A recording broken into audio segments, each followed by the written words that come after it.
whatsoever. It's a shame. It's a shame.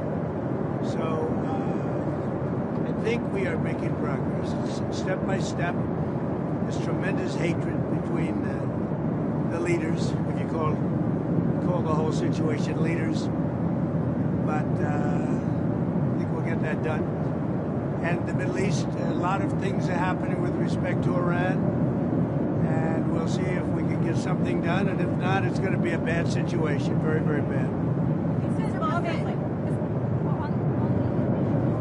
Oil sanctions that you mentioned today, when will they start? So we have a couple. We have the secondary tariffs on Iran, and we'll probably give it a couple of weeks. And if we don't see any progress, we're going to put them on. We're not putting them on right now, but if you remember, I did that 6 years ago, and it worked very well, to put it mildly. And if the election weren't rigged, you would have a situation where there would be no problem with Iran today. But it was. Biden didn't know what he was doing, obviously, and we have a very rough situation in the Middle East because of that. You ended up with October 7th. And you would have never had October 7th, and you would have never had Russia going into Ukraine likewise. But we're going to make a decision on secondary tariffs on Iran based on whether or not they're going to make a deal. If they're going to make a deal, then we're never going to put secondary tariffs on. We're going to hope they have a great, long, and successful life as a country. But we'll see what happens. It's very interesting. I can't imagine them doing anything else but making a deal. I would prefer a deal to the other alternative, which I think everybody in this plane knows what that is. And that's not going to be pretty, and I do not prefer that. So, Mr. President, on the tariffs, you said that you were, at one point, that the tariffs Tuesday would be more conservative than what people might think. There's reports that you are maybe now looking to make the tariffs higher. So are you weighing higher tariffs? The tariffs will be far more generous than those countries were to us, meaning they will be kinder than those countries were to the United States of America over the decades. They ripped us off like no country's ever been ripped off in history. And we're going to be much nicer than they were to us, but it's substantial money for the country, nevertheless.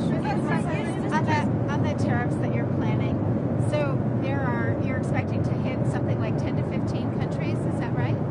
No.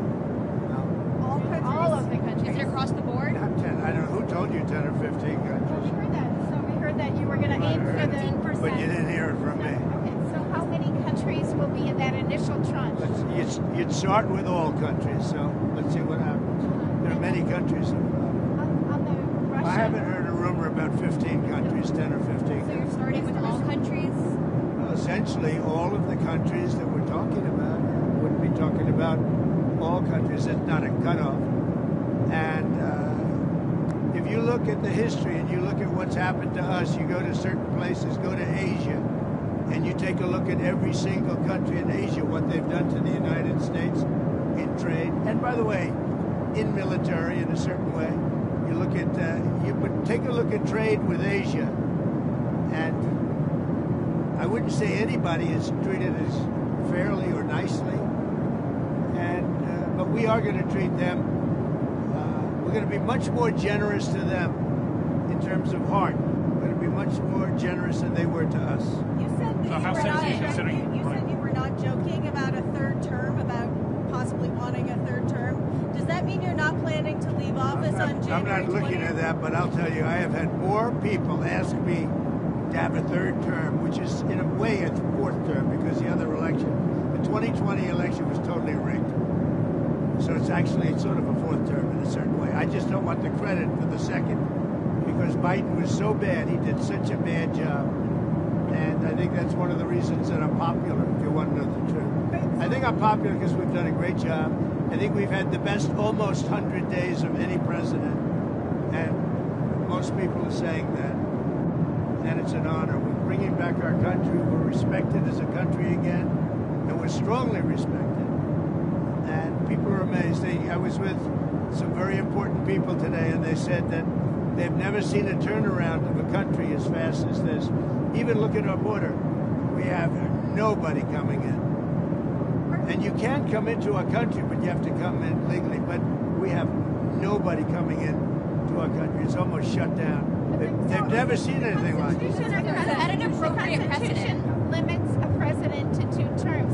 Is it your understanding that they have to I don't be? even want to talk about it. I'm just telling you, I have had more people say, please run again. They said, we have a long way to go before we even think about that. But I've had a lot of people. Yeah, go ahead. Did you have something? Yeah, I just wanted to ask, do you think that's an appropriate precedent to set, even if it wasn't you in this position, to see a president serve a 3rd term?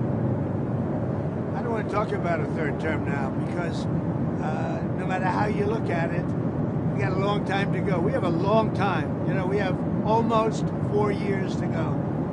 And that's a long time. But despite that, so many people are saying, you've got to run again.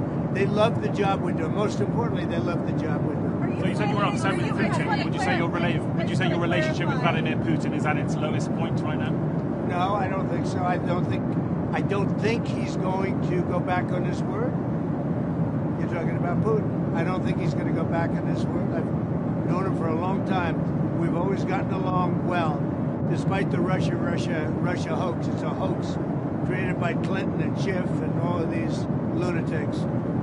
And that really was a dangerous point. That was a very dangerous thing they did to this country. It was a pure, unadulterated scam, hoax.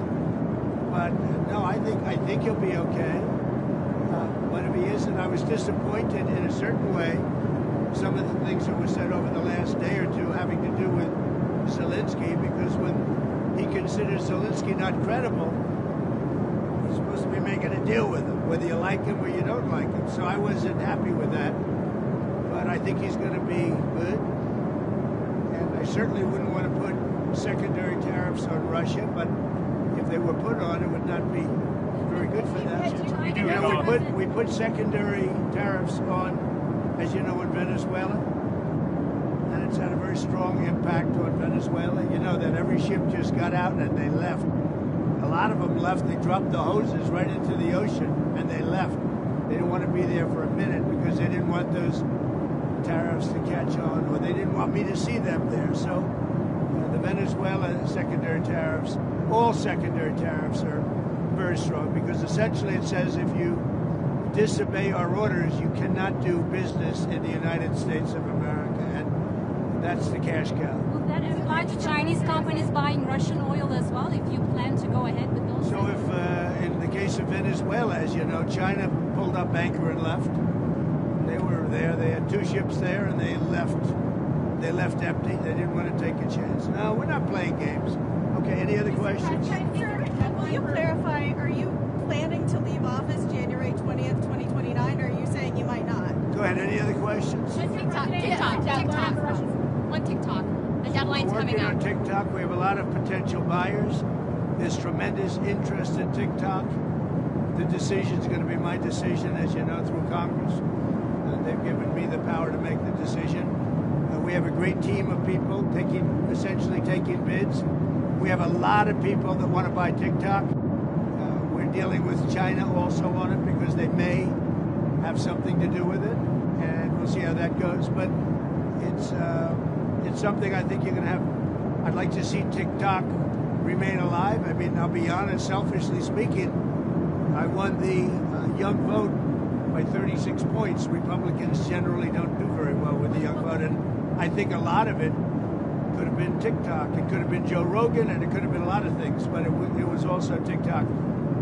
TikTok is it's very interesting. A lot of people want to buy it. If no deal, will you extend the deadline? Well, there'll be a deal with TikTok. I'm pretty So on the sure. border there are... We would. Is there a deadline for Russian President Vladimir Putin? Is there a deadline for Russian President Vladimir Putin to agree to a ceasefire? It's a psychological deadline. If I think they're tapping us along, I will not be happy about it. Do you think they are right now? I don't know. I don't think so. I think he wants to make a deal. And I think Zelensky, by the way, I see he's trying to back out of the rare earth deal. And if he does that, he's got some problems. Big problems. We made a deal on rare earth. and now, I want to renegotiate the deal. He wants to be a member of NATO. Well, he was never going to be a member of NATO. He understands that. So if he's looking to renegotiate the deal, he's got big problems. Go ahead. Mr. President, have you had any more outreach from the automakers, and are you reconsidering that at all? No. The automakers are going to make a lot of money, the American automakers, or international automakers if you're talking about they're going to build in the United States. The people that are going to make money are people that manufacture cars in the United States. Outside of the United States, that's going to be up to them. I don't care too much about that. But you have a lot of companies coming into the country to manufacture cars. As you know, the Auto Workers Union, I did great. I won Michigan by a lot. But the Auto Workers Union, they were fantastic to me. But now they're really fantastic. And even Sean Fain, who I don't know, but he obviously wasn't a supporter of mine. He's a Democrat.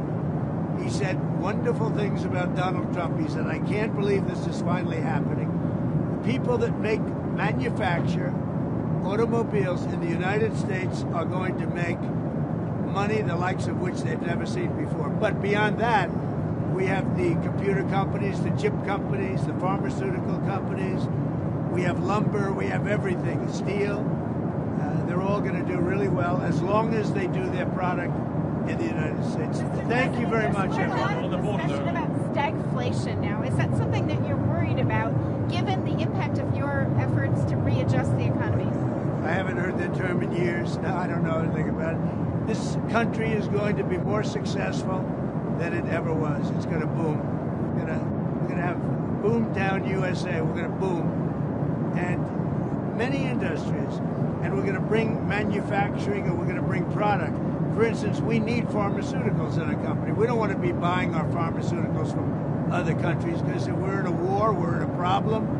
We want to be able to make our own. We have our own lumber. We have our own energy. We don't need energy from Canada. We don't need lumber from Canada. We don't need anything from Canada. We don't need cars from Canada, as an example. So we are I think we're going to have, I call it the golden age of America. I believe this will be the golden age of America. Thank you very much, everyone. Have you decided on your first foreign trip?